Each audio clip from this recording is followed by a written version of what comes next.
Ini adalah cerita seorang penjaga parkir bernama Pak Raji. Pria parubaya yang sederhana mengenakan rompi lusuh dengan senyuman hangat.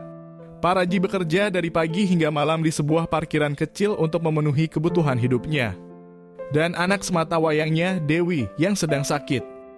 Suatu hari Pak Raji menerima kabar bahwa obat Dewi harus segera dibeli agar kondisinya tidak memburuk. Namun gaji bulanannya belum cukup. Saat tengah malam, saat parkiran mulai sepi, seorang ibu muda bernama Ratna mendekati Pak Raji. Dengan wajah cemas, ia bercerita bahwa anaknya membutuhkan susu dan ia tak punya uang sama sekali. Ratna menjelaskan bahwa ia baru kehilangan pekerjaannya dan tidak tahu harus bagaimana.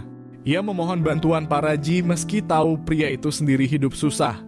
Pak Raji terdiam melihat ibu itu dengan penuh empati, lalu memasukkan tangan ke dalam sakunya. Di sana hanya ada beberapa koin terakhir uang yang ia simpan untuk membeli obat Dewi. Dengan hati bergetar, Pak Raji memberikan semua koinnya kepada Ratna sambil berkata, "Ini tidak banyak, Bu, tapi semoga bisa membantu.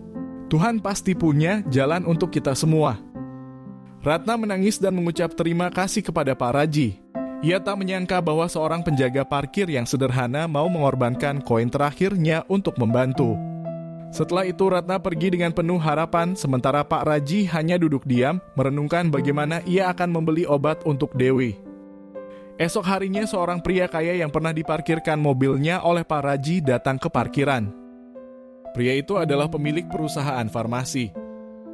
Ia mendengar cerita tentang kebaikan Pak Raji dari Ratna, yang ternyata adalah salah satu kerabatnya. Sang pria memberikan obat gratis untuk Dewi dan menawarkan pekerjaan yang lebih baik kepada Pak Raji di perusahaan miliknya. Dan akhirnya Dewi pun sembuh dari sakitnya, dia sekarang sudah sehat dan kembali ceria. Sementara Pak Raji tersenyum lega, kembali menjaga parkiran dengan hati penuh syukur.